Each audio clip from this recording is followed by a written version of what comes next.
Magandang araw mga kumare, eto nga po pala yung mga kaganapan kahapon. Maaga nga pala kaming umalis niyan. Pupunta nga pala kami ngayon doon sa school ng mga kapatid ko. Kasi nga po pala, kukuhanin ko nga pala yung mga card nila. Ako na nga lang pala yung pinakuha ni mama kasi nga po pala ay may trabaho siya. At eto na nga rin kami mga kumare, nakarating na nga pala kami dito sa may school nila. Dito nga pala sila nag-aaral sa may TSI Talavera. Yung school nga pala na nila ay isang private school. Yung mga kapatid ko nga pala ay senior high na.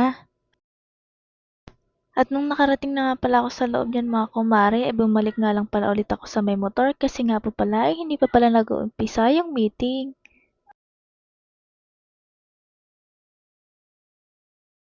At nung napirmahan ko na nga pala yung card ng mga kapatid ko mga kumare, yung advisor nga pala nila, ay hindi yun pinauwi. Pinicture na nga lang din pala ng mga kapatid ko yung card nila para nga pala mas ipakita sila kay mama. Pagkatapos nga pala naming manggaling sa may school niyan mga kumare, dito nga po pala kami dumiretso sa may palengke. Diyan nga pala ay may bibilhin muna kami.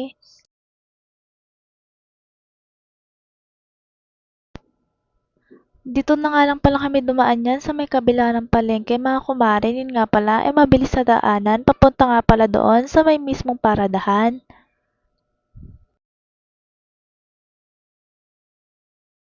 At eto na nga po yun mga kumare, yan na nga po pala yung mismong papunta doon sa may paradahan.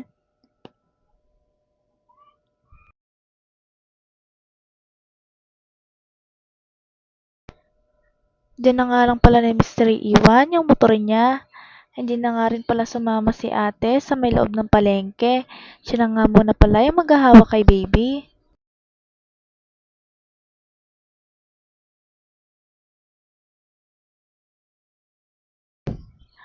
At nung nakapagparada na nga si Mister ng motor niyan mga kumare, eto na nga pala kami at agad na nga rin kami pumasok doon sa may mismong palengke. Ang bibilhin nga lang pala namin doon ay yung iba pang mga kailangan para sa tindahan ni nanay at yung pang-ulam namin. Nung pauwi naman kami mga kumare ay dito na nga lang pala kami dumaan yan sa may barangay Sampala.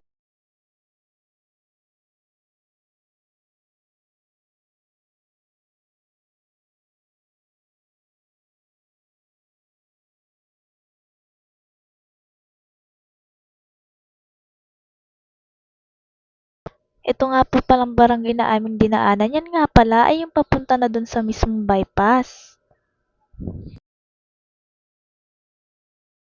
At eto na nga po yun mga kumare, yan na nga po yung bypass Talavera. Tingnan nyo naman po yung dinadaanan namin na view, sobrang ganda.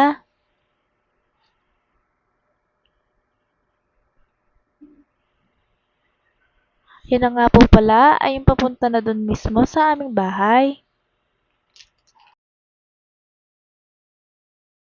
At nung malapit na nga rin kami sa may bahay namin mga kumare, sabi ko nga ay lulutuin ko yung nabili namin sa sapsuyin. Eh na nga lang pala yung lulutuin ko pang ulam namin para ngayong tanghalian. Agad ko na nga rin palang hiniwa yun mga kumare. Heto na nga po pala at mag-start na nga rin akong magluto. Nagpainit na nga po pala ako muna dyan ng aking paglulutuan.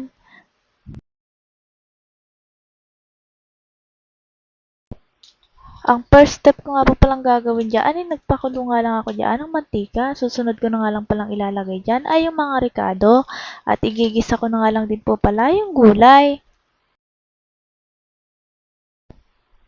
Pag ganyan nga palang mga gulay yung ulam mga kumare ay sobrang lakas ko nga po palang kumain. Dahil sobrang sarap nga po. Mas gusto ko nga po yan kaysa sa mga karni-karne.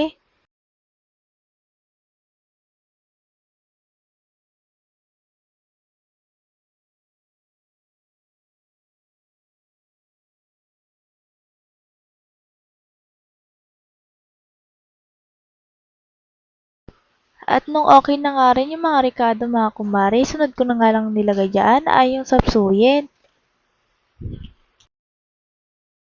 Kung titignan nga natin mga kumare, mukhang fresh pa nga yung gulay na nabili ko.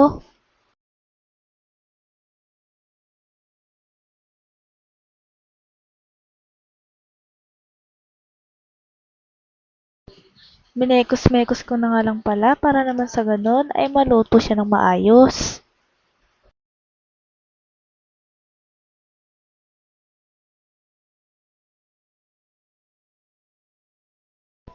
Naglagay na nga rin pala ako ng pampalasa dyan mga kumare.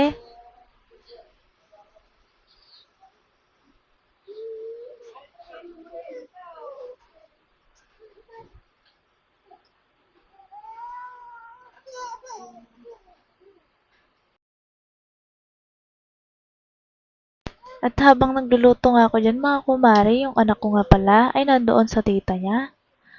Narinig ko nga rin pala yung iyak niya dyan. Sabi nga po pala ng tita niya ay mukhang nagugutom na nga daw. Kaya ayan, binilisan ko na nga din po pala ang pagluluto.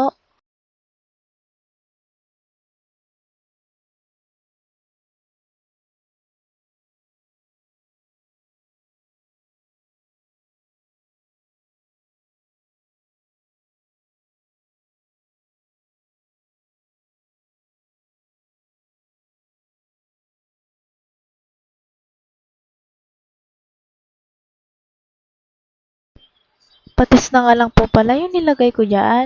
Hindi nga pala ako naglalagay ng toyo kasi ayaw ko nun. Mukhang naaalatan nga ako. Habang nagluluto nga pala ako ng ulam dyan mga kumare, ay sinabay ko na nga rin po pala yung pagpapalambot ng carrots. Yun nga pala, ipapakain ko nga po pala sa baby ko.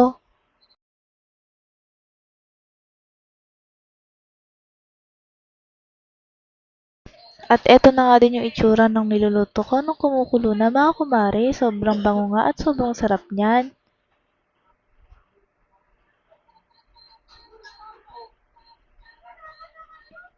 At eto na nga din po pala yung exciting part. Titikman ko na nga po pala kung ano lasa ng luto ko.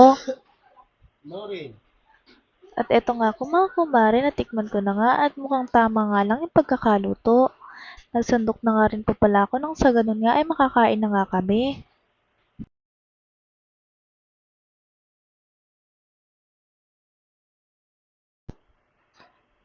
At ayan na nga mga kumare yung naluto kong ulam.